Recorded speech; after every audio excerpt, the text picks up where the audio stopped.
Hello, I'm super excited to sit down today with Amanda Hazzah and just learn more about what you're doing in the motorcycle community, especially with the Women's Moto project. So let's get started and tell us a little bit about yourself and how you got started with motorcycles. Sure. I thank you first for doing this. And I got started when I was 17. My uncle Bob taught me, and my sister Tara on his farm in Vermont. We grew up in Boston, and I was hooked. I mean, I didn't know what I was doing. My uncle Bob had a ton of toys. He had motorcycles and ski-doos, and I mean, he had every big toy you could imagine. He was A just the fun bucket ride, uncle. really. Yeah, but he wasn't really concerned with safety. My Aunt Lynn luckily made sure we had helmets on, bare minimum.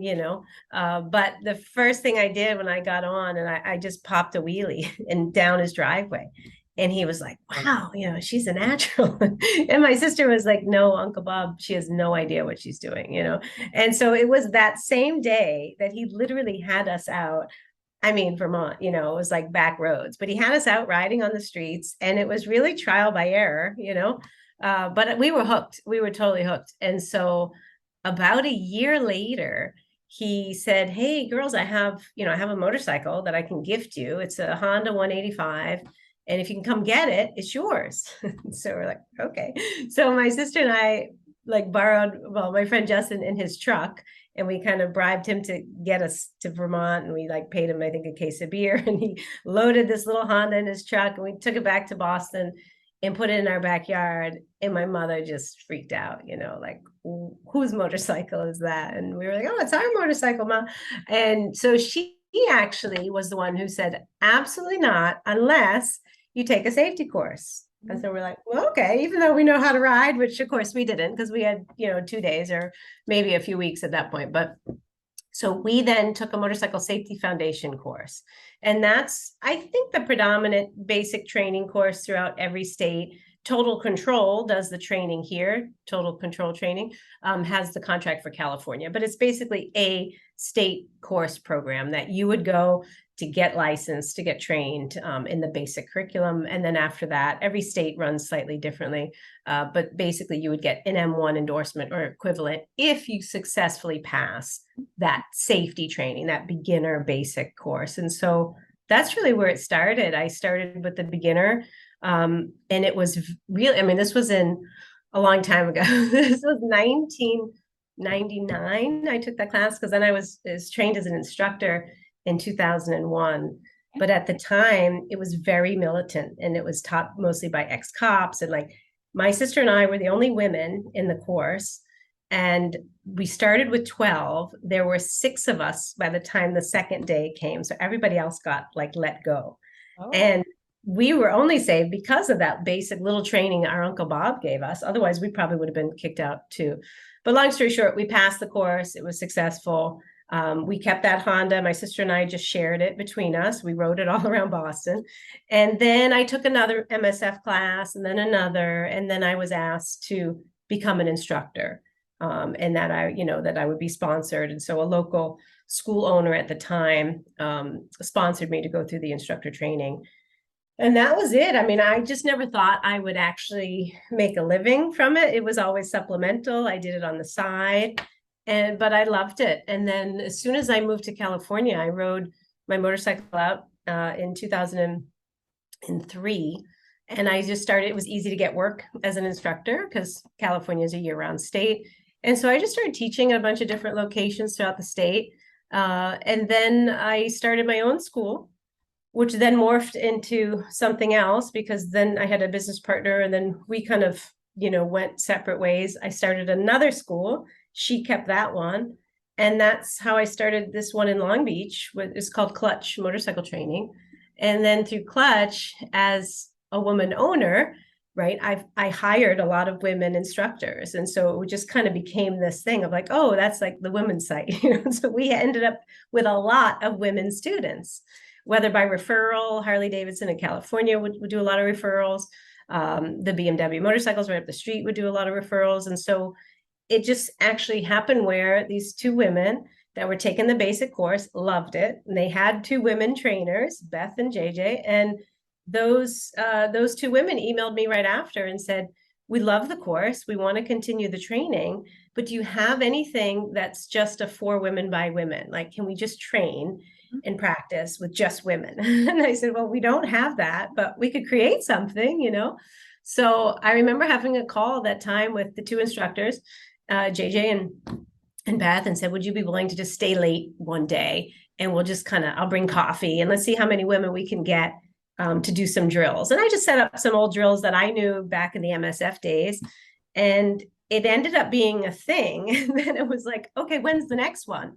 So we were like, oh, okay, now we have to come up with a whole curriculum and have it set so that everyone knows where to go and what time. And then my sister was right on board right at the beginning because she's a military trainer, but she's an educator by trade. I mean, that's for her schooling. She has a master's in education. So she was big into, we have to get this curriculum and we have to get it started. And then Beth, one of the instructors that was with these two women that initially sparked the interest, she just took it full force. And next thing I know, we had a banner. Next thing I knew, we had a National Geographic filmmaker that was a friend of Beth's that was doing some interviews and filming. And that's what really helped us get a promotional video going and helped us really get people like Russ Brown to take interest and decide to be a sponsor.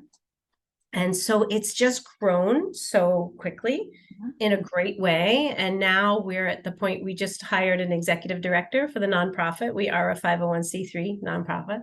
And sees our vision, and it's the goal ultimately is to see women's moto projects in every city, in every state, so that women always have a safe place to go practice, hone their skills in an all women supportive environment. Men always ask, can we come? Men are welcome to come and watch and support because we need good men around. But the hour, it's a 1 hour training, is dedicated to the women. And some will bring their own bikes. Some may be too nervous to ride their bike to the location. And so we'll then provide one of our training bikes that we have from BMW Motorcycles. Okay. So it's just been a whole, I know that was a lot, but it's been pretty amazing to see that some of these women now, we've been running since 2020, they come back and the skill, like how quickly their skills change in just the hour, but also their confidence. Mm-hmm. And we've had some women that come back religiously every month and they don't miss it. And it's just so fun. And every month the drills change and we have fun names for the drills. And we now have sponsors that at the end of the slow ride, which is how we end all our sessions with a slow race. The last woman or women to win will win the sponsor swag bag. But like I said, with Russ Brown, which was so incredible and generous, we have enough swag bags for every woman that comes. So we have 22 women scheduled. We sell out every month.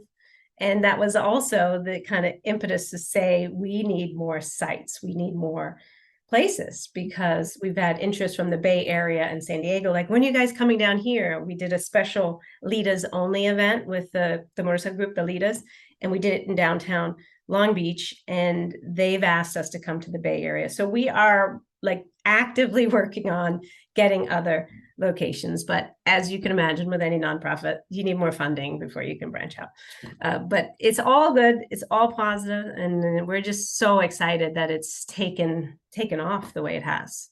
That's super great to hear, and it sounds like your whole ambition with your project is just rooted in a lot of passion, and I think a lot of people can see that and really appreciate that.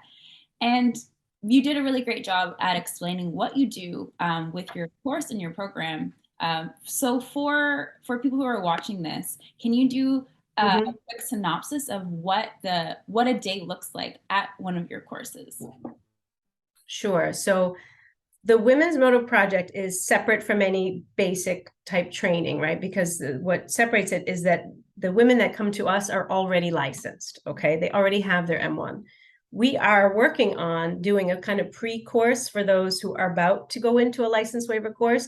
Again, that would be all women that would help them succeed in that basic training, but based on how we are designed in terms of insurance, that all of the women that come to us have their M1 license. That doesn't mean they're experienced. It just means they completed a course, they have their M1, They either have their own bike or they don't, but they know the basics. They know the fundamentals. We show up, and again, it depends on the numbers. So generally, we see anywhere between 10 and 24 women at an hour, depending on how we're structuring the hour. Because often we'll have different stations where we can have some women in one. This month in particular, we're having a special moto mechanics workshop with Suzuki Van Nuys. They volunteer and they come out, and women that have some questions, they bring their bike and we'll do some basic maintenance and how to. While some of the women are in the workshop, the other women, the other 10 to 12, are out riding the drill. So just for instance, this drill, we have a canyon ride and the lollipop from the DMV. So the lollipop is that slow speed drill, but everybody struggles with slow speed because it's hard to steer a bike, go slow, counterbalance. There's a lot of technique involved. So we'll have that station for women to practice the slow ride. And this was all based on what women told us they wanted to practice. And then we always have a street skill like cornering drill. So we call it a canyon run, but it's basically set up like a mini racetrack where women can practice at a small, low, basic street speed of 15 to 20 miles an hour, but the technique would be the same, slowing before the turn, looking through and accelerating in the turn. So we're practicing that, and then the slow speed. And then those women will switch and go to the workshop, and the other 10 to 12 that were in the workshop come out and they get some riding. So that's the basic kind of setup. And each month it will change, but it's always a life-saving skill, such as a quick stop, cornering, swerving, and then a slow speed maneuver. And there's so many variations of all of those, right? And so we've just come up with so many different ones from my teaching of 20 years in motorcycle rider education, my sister's education background, and her teaching with the military. We just created this curriculum, and we're constantly adding to it the curriculum that is fun for the women. We have fun names like Piccadilly Loop and the drill for when something happens quickly and you have to stop in a curve. So we have just great feedback from the women, because at the end, we'll give out a survey via email, a survey monkey, and then they let us know what worked, what didn't. And 99.9% of the surveys that come back are like, just do more, just have it longer, just do it more often. But the basic is they come, we do a little welcome, we see where everybody is, what they want to get out of the project today. And then once we start, the goal is to have the women riding the entire hour. So the wheels are continually moving. We try to coach while they're riding, so we don't stop riders unless they have a question. The cool thing is, because these are riders, they have their motorcycle endorsement, we're a lot more free in terms of what we can do. So we do a lot of follow me rides, like, hey, follow a trainer, or a trainer will follow a woman through to make sure. And we can stand where we want to stand to best see and coach, but it's actively coaching while they're riding. So it's just been a really great, fun way to introduce the women to maybe some new skills or get them to hone some skills they already had. Does that make sense? Yeah, no, that's super great. And it sounds like it's a great course to help people develop their confidence, obviously. And that's one of your the biggest factors in this course. Mm-hmm. A lot of people can really appreciate, which I would love to ask the question, in your opinion, what's the best way for riders to build confidence in themselves while learning how to ride bikes? I'm a big believer in rider education, because it is what has saved me 30 plus years of riding. And what just makes me love it so much is you can always become a better rider, always be a constant learner. So first and foremost, I always say, take the basic course. There's one basic training course in every state across the US. So find that basic course, whether it's the Motorcycle Safety Foundation, Total Control. I know Team Idaho, the different curriculum. So there's Team Oregon, there's all different basic trainings, but they all meet the same needs in terms of teaching the fundamentals, this taking off from a stop, using the clutch, turning, stopping, swerving, all the basics that will help. And it's all done in a controlled environment on relatively smaller motorcycles, like 250 cc's.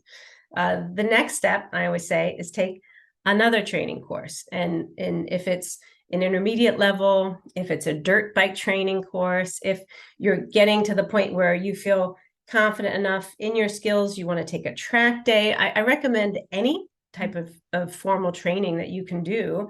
And I do recommend it be done in a controlled environment because it's safer, and you'll also be more willing to test yourself when the risk is small, meaning you're in a parking lot, there's nothing to hit or there's no other vehicle to collide with, and so you can really work on your skill without the distraction. But there's so many great courses available, and some are pretty reasonably priced, and others, I mean, you could spend really what you wanted if you wanted to learn with the pros of the racing world. You can do that too. And so I just recommend constant training. That's what's going to build your confidence. It's going to build your skill level, which automatically builds your confidence.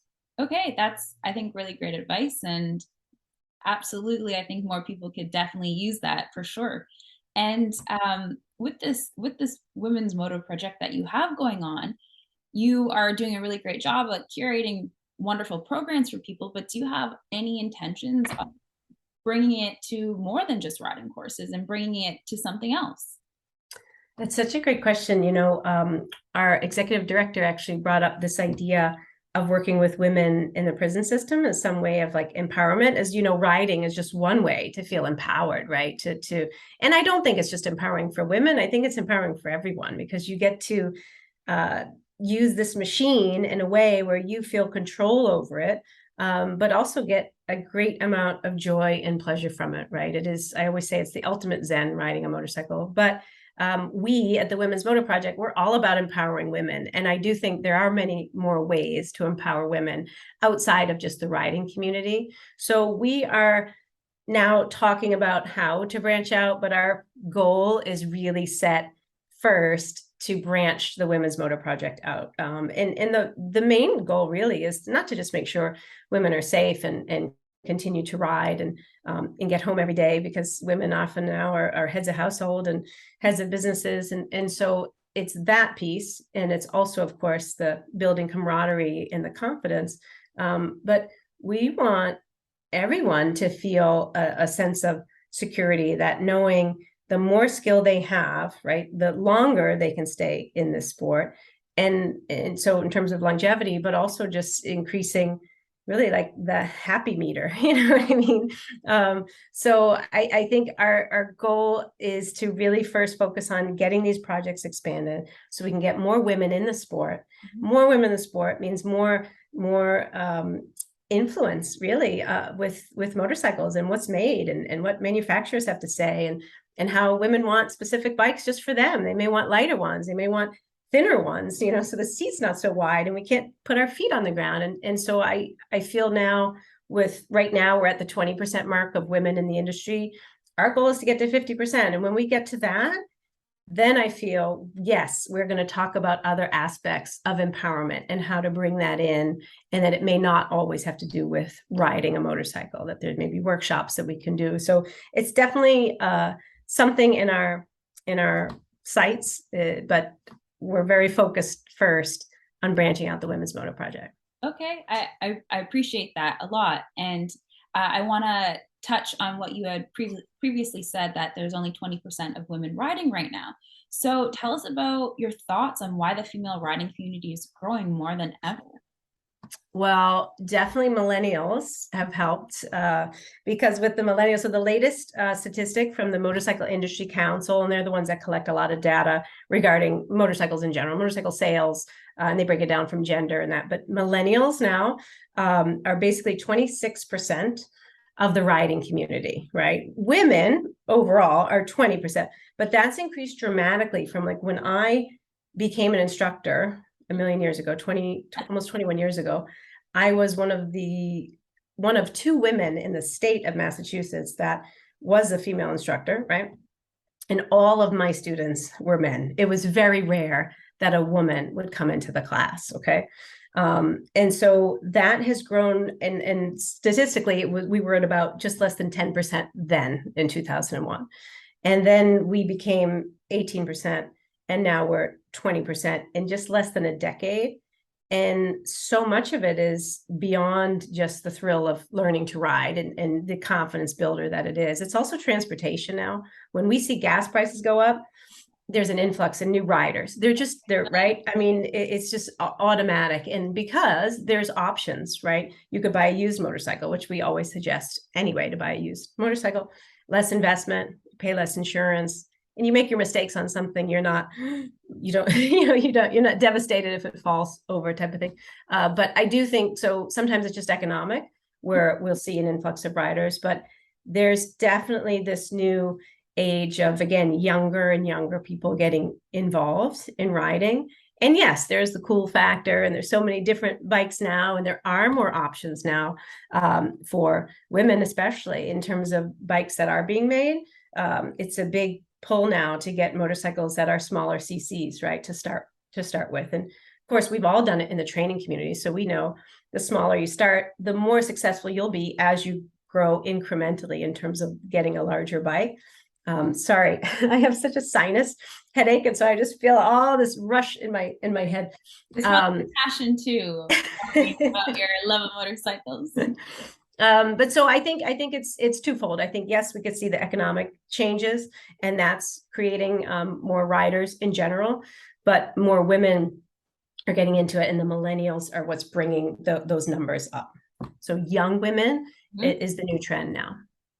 Okay, yeah, I love that, and I suppose I'm a part of that millennial breed. So uh-huh. I need to be a part of that and to make this community greater, larger, and bring more empowerment to just everybody riding. Because riding is a wonderful experience, and I think we can totally relate on that.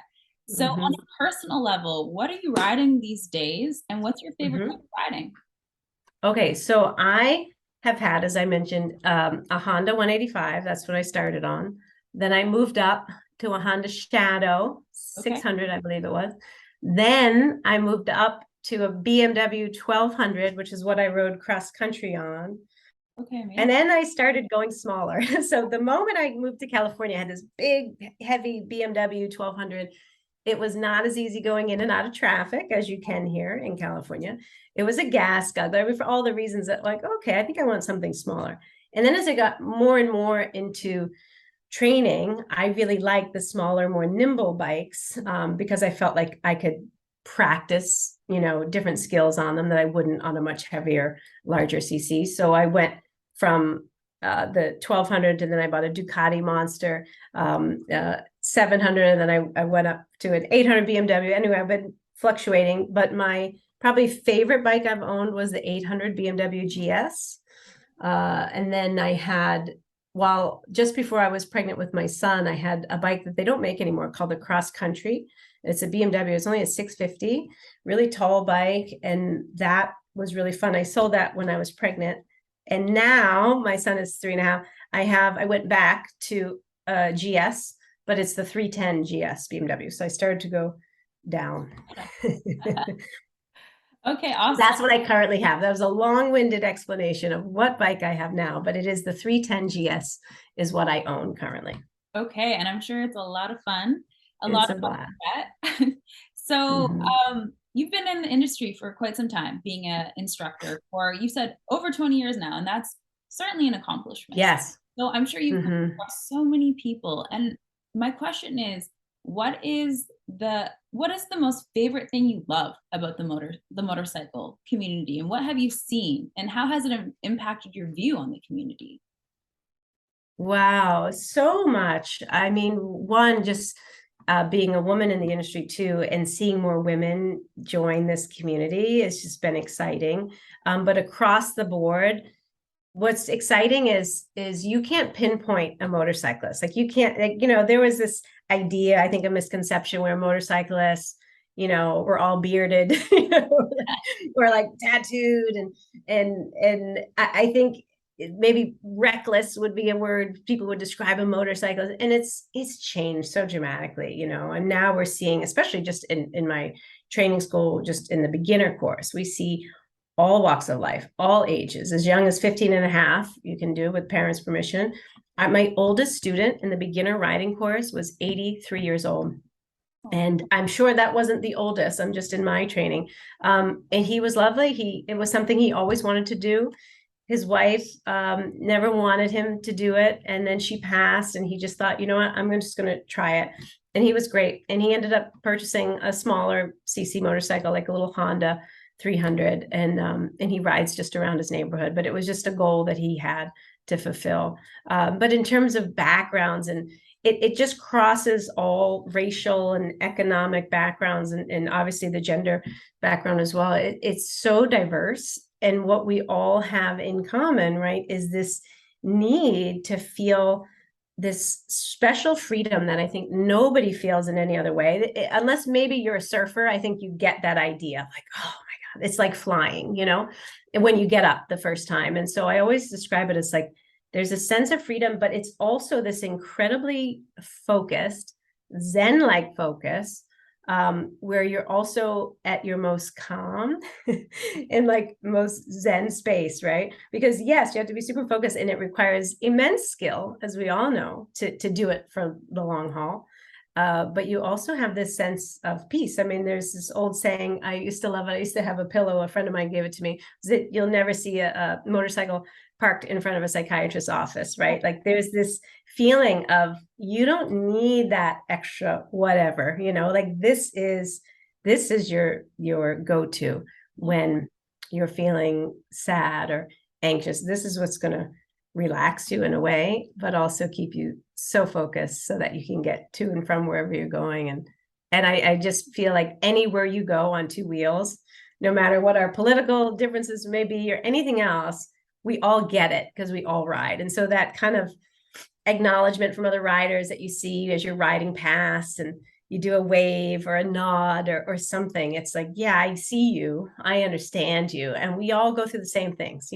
We're all going to get cut off. We're all going to be afraid at different times during our ride, but we're all going to just love it and try to do it for as long as we can. And we can, right? I mean, we can do this for a very long time. And I think there is a way to stay in it and stay safe in it. And that too starts to change the look of what a motorcyclist is, because it's not this rough and tough anymore. It's moms and it's dads and uncles and sisters and cousins, and we're all doing this and feel this great camaraderie together by riding, and I don't know that anything else brings people together in that way. Like one of the parts of the women's moto that we loved is we were able to operate during COVID, and so everybody was so locked in, and this was one thing that they could come to be like, oh wow, this is so fun, and oh, I forgot what it's like to be social, and we could all do it because we were outside. And yeah, it's just I just think the view of the motorcycles has just changed so much over the years, in a good way, in a positive way. And that's what we need. When you think like in European countries, motorcycling is considered a mode of transportation. It is not a recreational vehicle. And because it's considered a mode of transportation, what is taken more seriously, the training is much more serious, in Europe than in the States. And motorcyclists are actually respected, like, okay, and we do share the road. And I think it's slow, but it is taking some time to get there in the US, where people are recognizing that, hey, that is not just any motorcyclist, that's a parent, under that helmet, that's a mother, that's my sister, whomever, so that we start to be seen as just people that share the same roadways. We're just sharing it in a different way. And Yeah, I love that because we have such a great community and we're all aligned in some way or another with one thing in common. And that's one of the great things about having such a wonderful hobby like riding a motorcycle. And right. you've been doing it for a while. What is the best advice you've received from someone when you first started riding that still sticks with you every day and every time you ride? That's important to know. The best advice I ever got was actually from my Uncle Bob, who said, and I know, and it's not, he didn't coin the term, but he just said, ride like you're invisible. If you remember that, you'll be able to get to and from any place you want to go in the world, And so I did always take that to heart. I ride like I'm invisible. I don't assume anyone sees me, I try to place myself in a proper lane position where I'm not in someone's blind spot.